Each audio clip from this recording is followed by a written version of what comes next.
All right, so let me turn my attention to real assets. And in real assets, we were slightly underweight in real assets, and one of the things I specifically want to talk about is how real assets have been invested and implemented within endowment portfolios. Not untypical that you would see commodities or oil and gas find its way into real asset portfolios, both of endowments and some pension plans. And so this was certainly an area where we had to pay a fair amount of attention this year, not for any moral reasons, even though that was a very important part of the consideration of looking at things, but for economic reasons. And as Amy described earlier, when oil prices go past $100 and then they come down to $40, you sort of have to sit back and say, if I own oil and gas, I'm going to look at my underwriting thesis for when I went into these assets, what my future prices were, and what things might look like going forward. So that was an important consideration. So we re-underwrote every single fund that we were invested in real assets, and we underwrote every single asset within that fund to gain our understanding on what the prospects look like for that portfolio. Why does it matter? It is a couple of $100 million in the endowment, but generally our views on oil and gas had to be translated uniformly across all of our portfolios.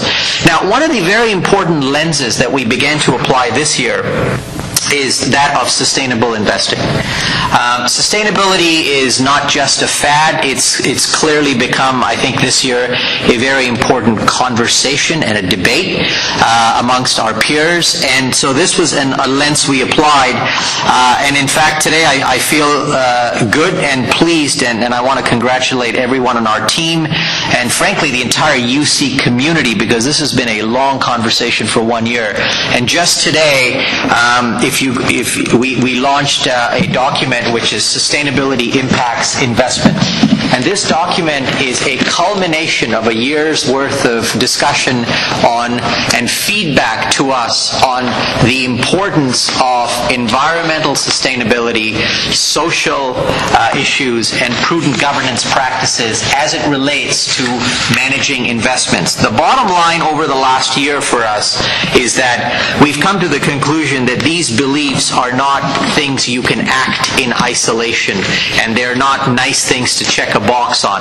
They're fundamental things that have to be included in your investment decision-making framework. So actually, if you all go to Google and you type in University of California Office of the CIO, it'll bring you to our webpage, and there's a section on sustainable investments, which actually is a live dynamic site that shares with you our beliefs, but also the document that I just referred to. So we started to spend some time applying the sustainability lens to the underwriting of the prospects of every single one of our oil and gas assets and the impact of potentially climate change and other things like that on what we hold. And it led us to some interesting observations. So, we heard you, Alden, earlier today, and we've heard many of your peers and students across campuses through the university illustrate the importance that we need to act. And so as part of selling private equity funds or rationalizing our real estate portfolio, and when we looked at our oil and gas portfolio, we made some decisions during the course of the year. And here were some of the things we did. So any direct holdings that we had across our portfolios in coal mining companies, we sold. We didn't stop there. Any companies that we felt were focused on oil sands, we sold. And going further, we will continue to be selective on our energy investments. Now, when I say we sold, it's important to note that to begin with, we had less than a couple of $100 million of these direct holdings. So it wasn't really a big debate for us in terms of selling these investments. And we came to this conclusion on the basis of economics. And when we look at the slowing global demand that we've just talked about, and we look at a increasingly unfavorable regulatory environment, and then you layer on sort of high threat of substitution, I think all of these things do pose insurmountable challenges to coal mining companies and oil sands focused companies. We don't believe that these stocks will see a sufficient recovery warranting investment for the foreseeable future, and that was a driving force for us to sell out of these companies. And of course, if you take the oil sands, I think the changing commodity market and the environmental context for oil sands and the implications has also likely rendered future development an increasingly risky investment, where these oil sands companies are seeing reduced profitability, and their regulatory risk is expanding, and they're also seeing a higher threat. We're seeing generally higher threat from the Middle East and other suppliers. So there are better alternatives than to the oil sands companies as well.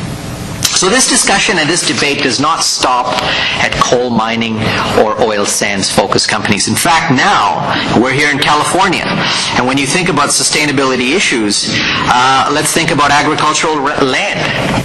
And related businesses. We have now, and we have over the course of the year, continued to make investments in other commodities, and we've had to look very seriously at the long-term availability of water and the condition of topsoil. In fact, we've probably spent more time thinking about the water issue in the last year than we have spent on other environmental sustainability type issues because of the nature of the challenges that poses.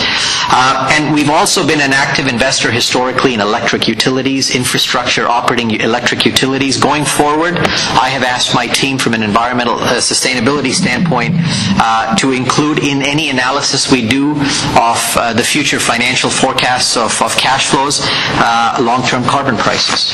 So this, I think, is clearly in line with the energy industry and the way the energy industry assesses the viability of these types of projects. And of course, whether you use $40 or $70 a ton of a carbon price.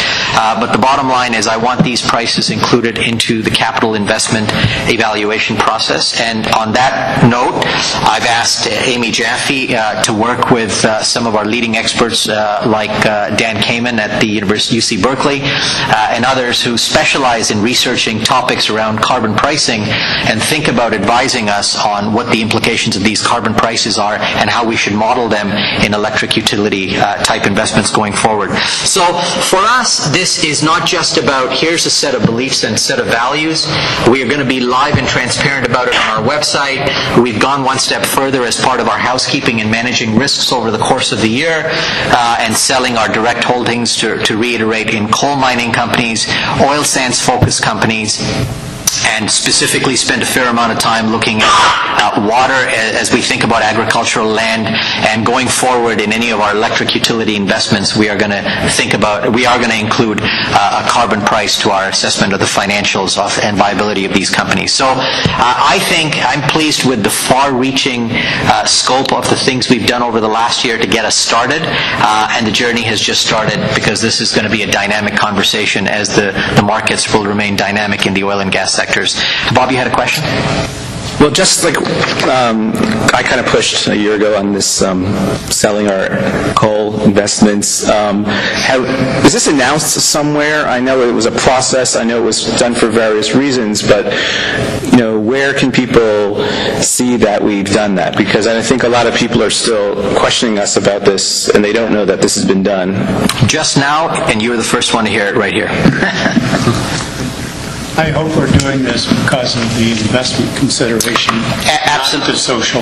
Absolutely, and this is why when I say this to you, and you take the backdrop of the oil and gas markets, and you think about sort of looking at coal mining companies and Canadian or oil sands focused companies, I think we've done our due diligence from an economic standpoint to make this decision. But that's why I haven't stopped there, because we're talking about carbon prices, and we're thinking we make and then when we look at agricultural land, water is another big issue as well. So absolutely, this is for economic reasons. Can you give us some examples of the human rights issues and how we handle those? And number 6 on your sustainability. I'm going to defer that one. Amy, why don't I have you talk on the human rights? I will say that these are a variety of things that we have said we are going to consider going forward. It doesn't necessarily mean that every one of these things has a set of criteria that have been applied today, but this becomes a framework and a set of guiding principles that when we have conversations, just like you've asked the question, I will ask the question in our own internal investment committee when there might be a question around human rights or labor practices in looking at an opportunity.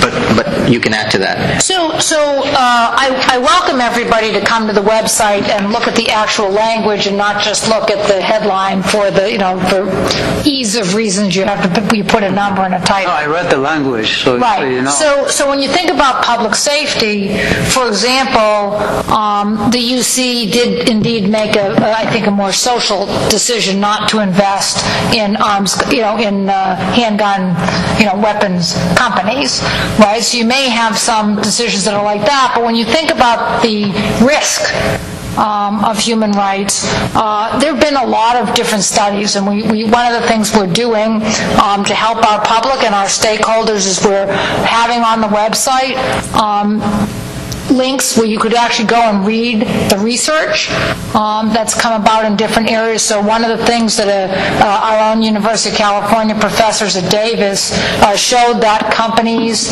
that actually use conflict minerals in their supply chain, underperform companies that have sustainable supply chains. So if you think about social media today and the way issues become suddenly global and suddenly comprehensively in the news. Think about this dentist who was hunting in Africa and now, can't operate his business. We're trying to use or think about these issues really from an economic point of view, right? If our students and other millennials feel that something is of great importance and they're going to not buy certain products, or if some company is doing something like, I don't want to give an example, but we every day we pick up the newspaper. People picked up the newspaper today and saw that there was a governance issue with a major U.S. company, and now the chairman's gone. Right? And if you're an investor in those companies and you're not screening or thinking about those investments, whether it's an energy company or whether it's a company that's a retailer, if you're not thinking about those issues and the risks to those businesses and you're owning those either equities or you're owning a commingled investment, a co-investment, you have to screen those things and understand that these risks can come up like a flash flood. And that, I would add that goes for social risk. So that could be labor, could be minimum wage, right? That was more of my concern, children and women and Correct. The competition and wages that they pay them compared to U.S. Wages and all that stuff. I think that's a real human rights issue that is the same thing that the coal and usage of coal and carbon is going to destroy the human factors. That's another one that we Correct. often... So these are all questions that we have to ask when we assess opportunities. But I don't believe that it can be some list that gets published and says you can't invest in A, B, or C. Yeah. We can't live our life with the basis of an exclusionary list. We have to live our life dynamically with the evolving issues of the day. And the benefit of the UC system is we are rich in diversity of issues. And we also have the luxury of some of the best researchers on these issues who can inform us. So engaging in the community and engaging in this debate with our community is going to become helpful for us. And that goes beyond this room or one university. It goes to all 10 campuses, national labs. And I think that's really the message from us today, is it's about a framework, it's about thinking holistically, and it's about including a community.